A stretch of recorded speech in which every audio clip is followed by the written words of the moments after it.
Cousins, what's on his shoulders this season, Jason? How do you see this going? Because it's kind of a familiar situation for him. Yeah, first let's talk about Cam Jordan just taking a stray at Kirk Cousins. He called it a slow right decision. Kirk Cousins, before that, he said a slow right decision. That'll get your bleep on the bench. And it was funny, I was taking a deep dive on social media. All the Vikings fans, Kirk Cousins lovers, were coming from him. They was giving Kirk Cousins' career stats against the Saints, bringing up the fact that he beat them in the wild card game.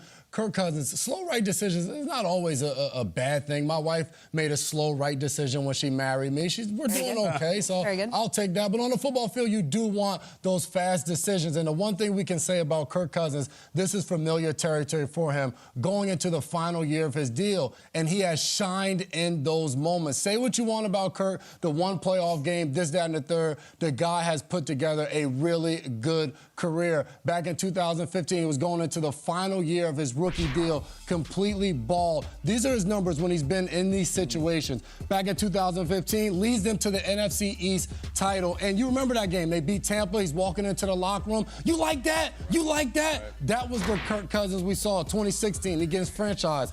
Does he perform? Yes. Breaks the single-season passing record in yards for Washington, a record that is still ongoing there for them. And in 2017, follows up with 3 straight 4,000-yard seasons. So the one thing we know we're going to get from Kirk Cousins this season, he's going to perform. He's going to go out there. He's going to win some football games. He's going to throw the ball all around the field, and he's going to have good numbers. Now, you can get into all of the stuff. Well, he hasn't gotten over the hump, this, that, and the third.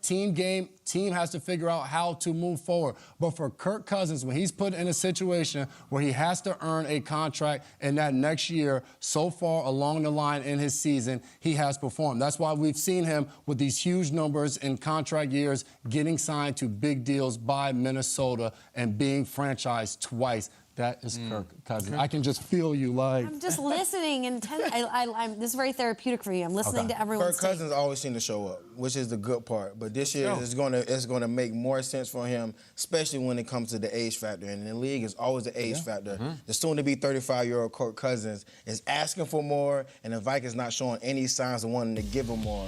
So I feel like this year is going to be super big for him to go ahead and show up with everything he can do.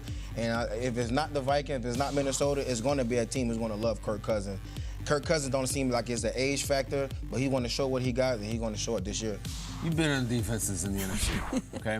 When it's Vikings week, are you like, oh, it's Cousins week, or are you like, all right, we got Kirk Cousins this week? Like, what's the vibe in preparing, or even, not even preparing, just watching him on TV? Like, what is the player vibe around the league on Kirk Cousins? Because his reputation is complicated. Yeah.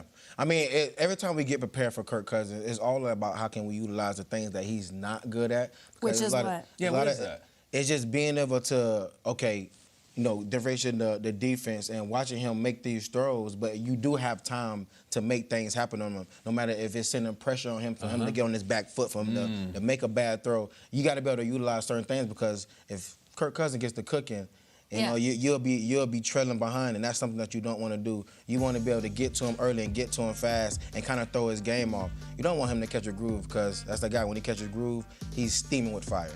How about this? If Kirk Cousins gets cooking, we don't hear Kirk Cousins talked about like that very much, and we should. Normally the way he gets talked about is the way that Cam Jordan talked about him. Hey, Cam, I love you, and you're funny and everything, but like, wait till you get a load of Derek Carr this year, buddy. He ain't exactly Joe Montana, all right? Understand, you don't play with Mahomes and Allen. Like, Carr has Cousins-like tendencies. And you mentioned Kirk Cousins going to be 35 this season. I got to talk to him at the Pro Bowl last year, and we were just shooting the bleep, and he's like, I'm not going anywhere. I'm playing for a few more years. Like, it's not going to be over. And why would he? He plays really well. He makes a lot of money. If Kirk Cousins' career continues just like it is now, let's say for 4 more seasons, how am I going to explain to my son what Kirk Cousins was all about? Like, it's difficult to explain. It's so he'll be like, Dad, this will be years from now. Tell me about Kirk Cousins. I'm like, oh, he was really, really, really good. Did he win the Super Bowl? No. So he must have won a lot of playoff games? No, not really. Well, then why was he so good? Because he was really good. I don't know how to explain it. He was a good leader, and statistically he was great, and he won a lot of games. But it's complicated, son, and I hope we don't get there. We've talked a lot about this almost Game of Thrones like vacating of the throne in the AFC North, where Rodgers is gone. But the Vikings are like, no, we took the throne last year. Like, we beat Rodgers all the time. We were the NFC North champs last year. So now it's like you take the next step. And I look at it further about Kirk Cousins. Let's say he has 3 or 4 seasons left. I don't look at the NFC North landscape. I look at the NFC, and where we have Jalen Hurts, who has played 1 great season, and then like Kirk and Dak. It's just right there. Why shouldn't the Vikings be in the NFC title game this year or the Super Bowl this year? It ain't the AFC. It's totally different. It is there for the taking. You have the best wide receiver in the world. You have a new all this and new that. 35-year-old season like Kirk Cousins, it's time to really go, or we're all going to be sitting there talking to our sons and daughters years from now, tongue-tied, trying to explain exactly what you did and didn't do. It's complicated. I feel like every year for Kirk Cousins is the pivotal year.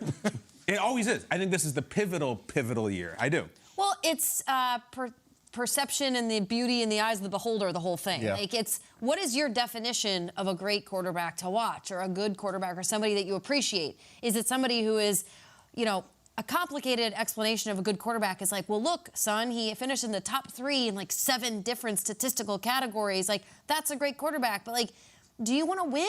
I can't. Shaq, I grew up in Minnesota. I don't know if you knew that, but like, I have complicated it. This is very therapeutic for me. I like to hear the arguments about why someone should just be in love with Kirk Cousins, because I can't get past January. January just rocks my brain and my heart and my stomach and my whole Vikings upbringing as a person when I consider the fact that this quarterback has won 1 playoff game. 1 playoff game. I asked our researchers, you know, over 11 years, anyone else with comparable stats have 1 playoff win? Well, Lamar's got 1, but they play a different game. He's 1-3. He hasn't played as long. Matt Stafford went 11 seasons where he won his first one. Now he's got a Super Bowl. Okay, Kirk, that's kind of your parallel here. But statistically, I get it. It's so fun to watch. I live with a man who loves Kirk Cousins. It is one of this is a tough conversations at home sometimes when I start going down this train. He's like, no, we wouldn't want anybody else. He's the guy. And then on January 14th, I'm like, well, no, Daniel Jones was the guy that day. It's so frustrating. It's the stats. It's a beautiful quarterback position. It's so well played, but it's the January wins that's just driving me. I can't get past it. The 1 playoff win is a tough step. So if Kirk Cousins had another wild card win and 1 more divisional round win, and he had 3 playoff wins right now in his career, but that was it. Never got to the conference championship game, never got to a Super Bowl. Will we be looking at him in a different light? Will we say, like, he has 3 playoff wins, so now he's legit? Depends who he beats. Like, his 1 playoff win was in the Superdome against Drew Brees, and he was better, and it was memorable. I really do, because Jamie started by saying, how do you define quarterbacks? It's really just playoff wins. If you're talking about you got to have them. I do think, though, that you keep mentioning January. There's an interesting thing that's going to happen this season. It's going to be about September with Kirk Cousins. Yeah. Week 2, they play at Philadelphia in primetime. Yeah. All right? Whatever happens in that game, that's the whole season that we're going to talk about the Vikings. If they get crushed, it's going to be 4 months of, they're pretenders. We're not going to talk about them until the playoffs, maybe. If they win, or even if they flirt with a win in Philly in primetime, then we hype them all year like we did last year. Yeah. It is so convenient. I wish it was week 1, so we could just get out of the way early. Week 2, the die will be cast for the 2023 Vikings. That's it. We're going to know the conversation about them the whole year. I hope they don't lose 31-10, or we won't talk about it for 4 months. This is the way it works, Shaq. And Minnesota fans definitely want more. They want to see more. And just hearing you, I can feel the emotions coming out about when January hits. Minnesota wants to see wins in January. Like I said, the beginning of the season is going to show a lot, and I guess we're going to be seeing how we're going to be talking about Minnesota. And there's a caveat to Minnesota fans that I'm going to get it in my mentions now for the next hour or two, which is, but their defense was terrible. They let him down so many times. He brought him back 33. The Colts were not good last year. 33-0 was I watched it in person. It was so great. But like Brian Flores, it's got to make a difference. It's got to make a difference. And even to the Kirk Cousins conversation, Jimmy Garoppolo, we crush him because he says he doesn't make the playoffs. Jimmy Garoppolo has 5 playoff wins. So, but nobody wants him either, because the same way you look at Jimmy Garoppolo, you'll say, well, he's on San Francisco and their defense was unbelievable and they carried them through. Trent Dilfer won a Super Bowl with the Ravens. I would say Kirk Cousins is way better than Garoppolo. Yes. Way better. I mean, I don't even think they're in the same weight class. And people are like, Kirk Cousins, you're giving him a compliment. It sounds weird. He's way better. He really is. He's fantastic. He just doesn't have the wins, and so that's what we sit here and talk about it. It's frustrating. Yeah, it's complicated. But still a really good quarterback. I know.